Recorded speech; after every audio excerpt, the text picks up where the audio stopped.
नमस्कार दोस्तों, आप देख रहे हैं सीके न्यूज शोगामा की आवाज। मुजफ्फरनगर लोकसभा चुनाव में प्रजापति समाज सत्ताधारी पार्टी भारतीय जनता पार्टी का पूर्ण रूप से बहिष्कार करते हुए आगामी लोकसभा चुनाव में प्रदेश में करीब 10 सीटों पर निर्दलीय प्रत्याशियों को चुनाव मैदान में उतारकर बीजेपी को चुनौती देगा। प्रजापति समाज के राष्ट्रीय अध्यक्ष दारा सिंह प्रजापति रुड़की रोड स्थित ग्रीन एप्पल होटल में मीडिया सेंटर के पत्रकारों से वार्ता के दौरान भाजपा की योगी एवं मोदी सरकार पर जमकर बरसे। उन्होंने कहा कि केंद्र एवं प्रदेश में काबिज भाजपा सरकार अब तानाशाही हो चली है। उन्होंने आगे कहा कि जिस प्रजापति समाज के वोट के आधार पर भाजपा ने सत्ता हासिल की, अब वही प्रजापति समाज दुश्मन हो गया है, क्योंकि प्रजापति समाज ने राजनीतिक हिस्सेदारी मांगने का प्रयास किया जो भाजपा को गवारा नहीं हुआ। महासभा का मेरा नाम दारा सिंह प्रजापति है। मैं राष्ट्रीय प्रजापति महासभा का राष्ट्रीय अध्यक्ष जी। आज प्रेस वार्ता रखी है। आज बड़ी दुखद घटना है। प्रजापति समाज के साथ में ये बीजेपी सरकार भारतीय जनता पार्टी ने एक बड़ी लाठीचार्ज किया है।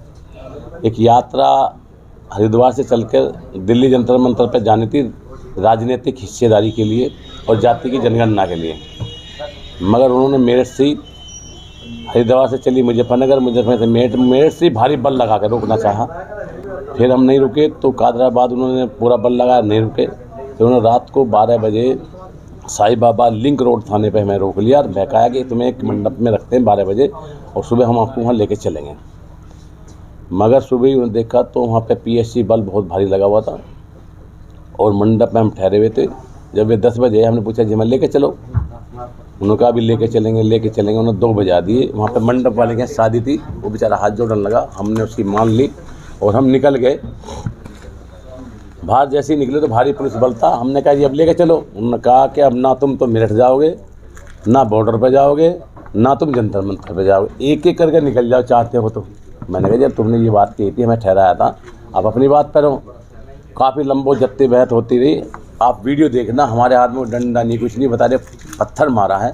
हम सो तो रहे मंडप में, फूलों या पत्थर होते हैं। तो जैसे ही हम अपने घर के लिए ऐसे उठे, उन्होंने लाठी चार्ज कर दिया और हमारे 500 लोगों को घायल किया। हमारी 300-400 गाड़ियाँ तोड़ी। मैं अब वो फोटो है हमारे पास जो कर रहे हैं, मुकदमे करें वो आज करें हैं, क्योंकि हमें सत्याग्रह पे जाना है। इसलिए हैं 200-250 लोगों पर मुकदमे हैं, 17 नामजद। हमने एक ज्ञापन दिया है डीएम मेरठ को। उनको टाइम भी दिया है 1 हफ्ते का। अगर 1 हफ्ते में सीबीआई जांच करा लें, पहले फ़ोटो देख लें, हमें कोई नहीं करके जिन अधिकारियों ने हमारे पर लाठीचार्ज किया वे सस्पेंड हो। दूसरे जो हमारी जो क्षति हुई है गाड़ियों की, हमारे जो युवकों को पीटा, उस क्षति का हमें उसका भुगतान हो। और नहीं हुआ तो हम एक सोमवार का जो अगला सोमवार आ रहा है उसको मैं सत्याग्रह पे बैठूँगा। मेरे डीएम कार्यालय पूरे हिंदुस्तान के लोग बैठेंगे। अभी भी ज्ञापन दिया तो पूरे हिंदुस्तान ने ज्ञापन दिया है। ये एक की लड़ाई नहीं, पूरे समाज की लड़ाई है।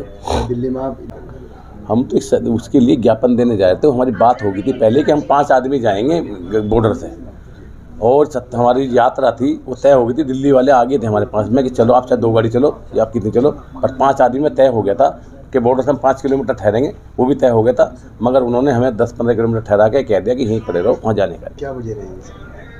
वो तो सरकार की तानाशाही है। वजह क्या होती है हमें तो घेर के लेगी। तानाशाही दिखाना चाहती सरकार, हमारे दबे कुछ लोगों की आवाज़ दबाने चाहती है, दफन करना चाहती है हम जैसे लोग जो 99% वोट दिए हमें बीजेपी को।